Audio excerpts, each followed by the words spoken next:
Queria fazer uma pergunta agora, entrando mais no teu lado como investidor, tá? É uma dúvida que eu tenho, assim, que a gente sempre fala muito aqui sobre o lado racional quando você vai fazer um Mas vai investimento, lá, né? Edu, faz sua consultoria de Agora é minha vez de fazer a investimento. consultoria aqui, me Bora. preparar em investimentos. Eu queria saber o seguinte, eu queria saber o lado não tão racional desse processo.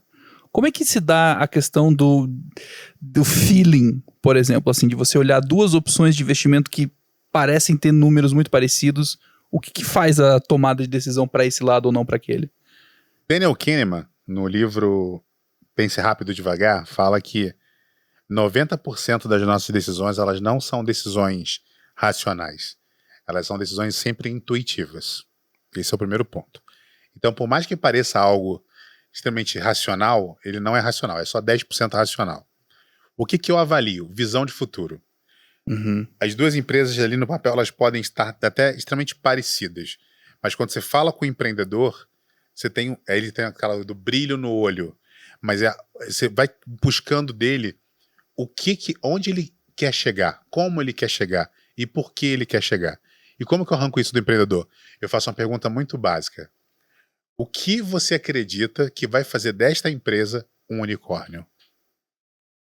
Eu só pergunto isso pro cara. O que você acredita? O cara, às vezes, pode ter números horríveis. Uhum. Tá tudo errado. Aquilo ali eu corrijo. Se o cara me dá uma resposta boa, algo que faça sentido, eu falo, cara, o que vai fazer?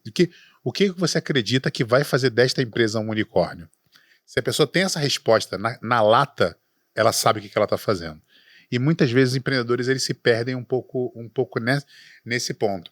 Eles estão. Por que eu digo isso? Porque assim, o empreendedor ele é aquela pessoa que ele está muitas vezes preocupado em pagar o salário no final do mês do que com a longevidade do negócio. Uhum.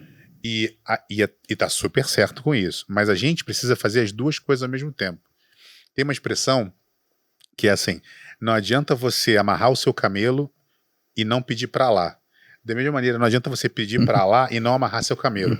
Você tem que fazer as duas coisas. Então a gente tem sempre que pensar na visão de futuro, aonde você imagina que aquele negócio vai chegar e o que na tua cabeça você está construindo de estratégia para atingir aquele ponto. Uhum. E ao mesmo tempo, quais são as coisas. Você vai fazendo essa engenharia reversa para o que você está fazendo hoje.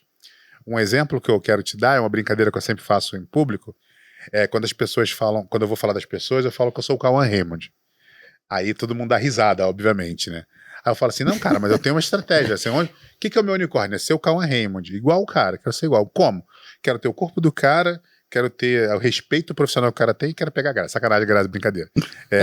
Então, assim, então, como é que eu faço para ter o corpo do cara? Eu tenho que malhar 3 vezes por semana, tenho que meditar 2 vezes por semana e tenho que ir ao médico. Então, quantas vezes eu estou fazendo isso? Se eu não estou construindo essas pequenas coisas hoje no dia a dia, o meu resultado de virar o Cauã Raymond vai estar muito distante. Então, não adianta só eu falar para você, mas eu fui malhar hoje, eu estou malhando amanhã, eu estou fazendo isso. Não, mas onde eu quero chegar? Eu tenho um objetivo, eu tenho uma meta, eu tenho uma estratégia para chegar lá. Só que eu sei que eu não tenho grana, eu não tenho capacidade, eu não tenho um monte de coisa para chegar naquele negócio agora. Mas o que eu estou fazendo hoje que está construindo as bases para aquele negócio? Daqui a 2, 3 anos eu vou voltar aqui, você vai falar assim, caramba, olha só, tá no caminho, tá vindo, o Cauã tá vindo. Já vejo o Cauã andando de você. Já tá surgindo, né? Então tá aí. Não, mas é interessante isso, porque assim, ninguém vai achar impressionante alguém investir numa startup que tem ótimos números. Agora, quando alguém vai lá e investe em algo que não tem bons números e esses números surgem depois, é que você vai falar que esse é um grande investidor, né? Então, é bem interessante essa maneira de colocar aqui, de pensar, né? Porque o mercado, assim, ele é muito... a gente precisa ter clareza que esse mercado que a gente trabalha é um mercado extremamente novo, né? A gente está vivendo, se você parar para pensar que o iPhone tem 10, 12 anos e o quanto ele evoluiu, né? Eu tô vendo você com uma câmera digital aqui. Eu lembro que em 2004 eu falava da convergência de mídias, que era as câmeras... Olha na minha época, como é que eu sou velho.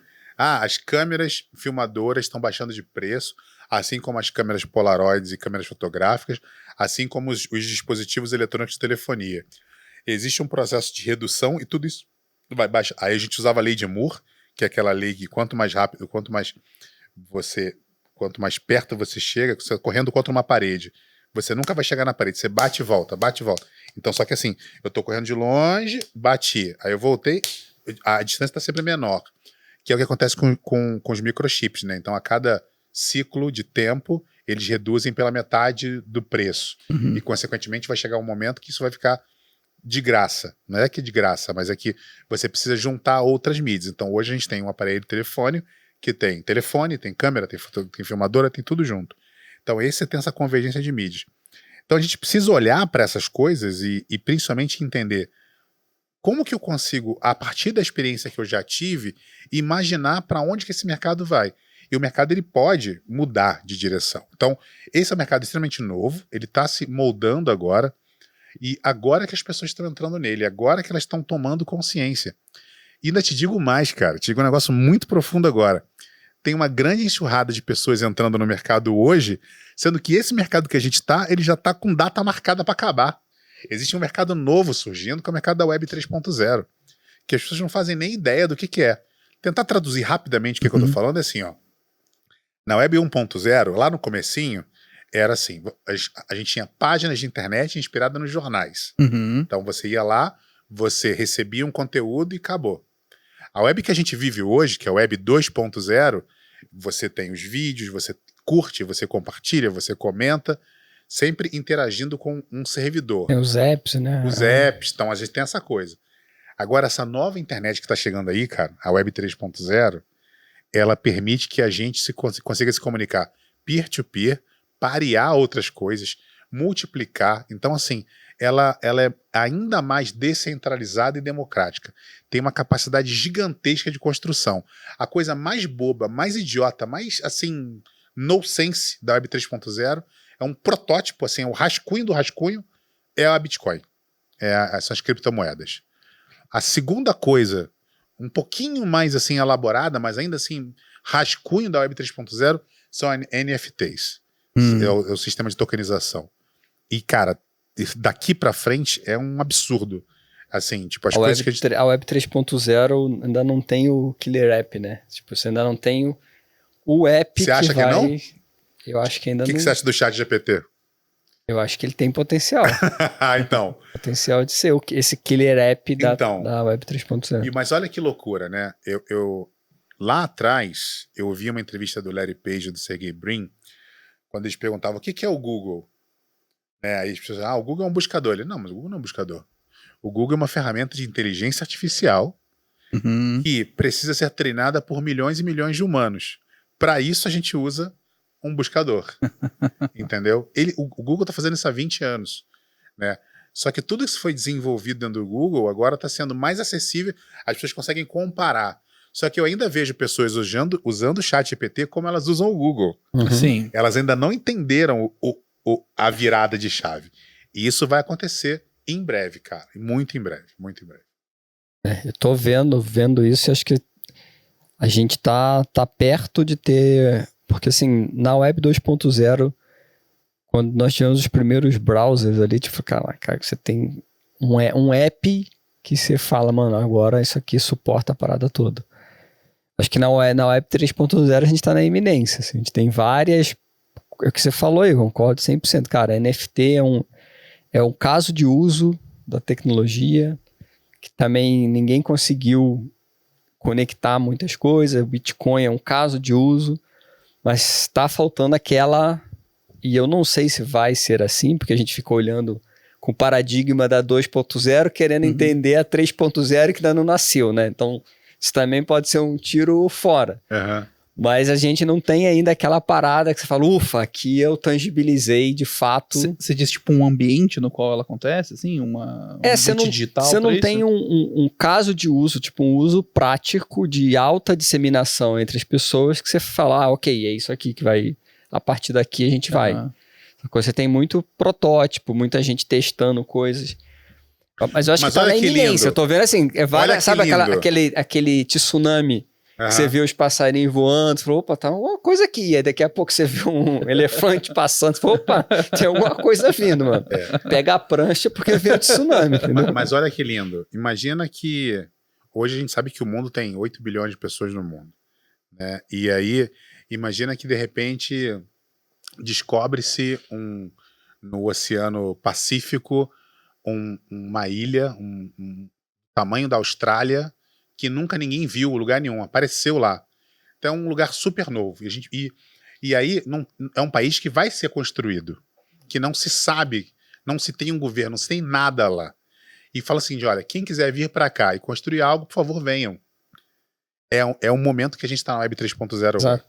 E aí imagina, como que esse país vai ser no futuro? Se você consegue chegar lá, entendo que a gente tem que olhar para o 3.0 com que a gente está vivendo 2.0, mas é assim, como que a gente chega nesse novo lugar, pelo menos tentando não cometer os mesmos erros que a gente cometeu até aqui?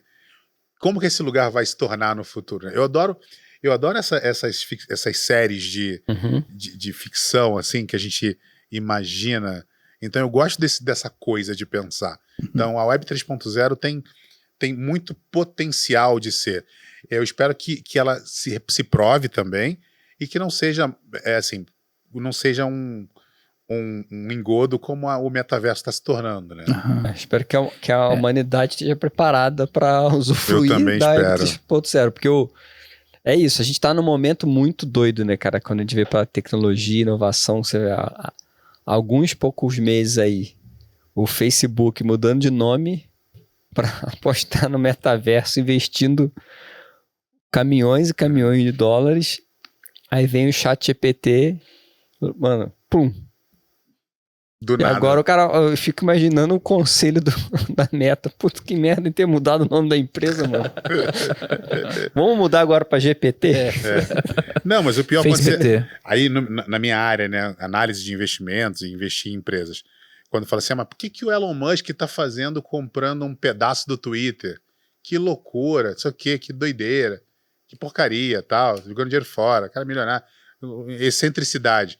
Aí depois você descobre que ele também é um dos sócios do ChatGPT e que ele pode conectar as duas bases. Ele já tava com isso na cabeça, viu? O cara não dá mole, né? Então, 20 anos aí de Twitter no mercado, todas as loucuras que foram escritas, entendeu? Então, assim, você usar aquilo como base de dados para criar inteligência, é isso. Apesar de que eu acho que se o ChatGPT ficar aprendendo muito com o Twitter, ele vai concluir mais rápido que o problema da humanidade são os humanos. Ele vai criar um plano para matar todo mundo.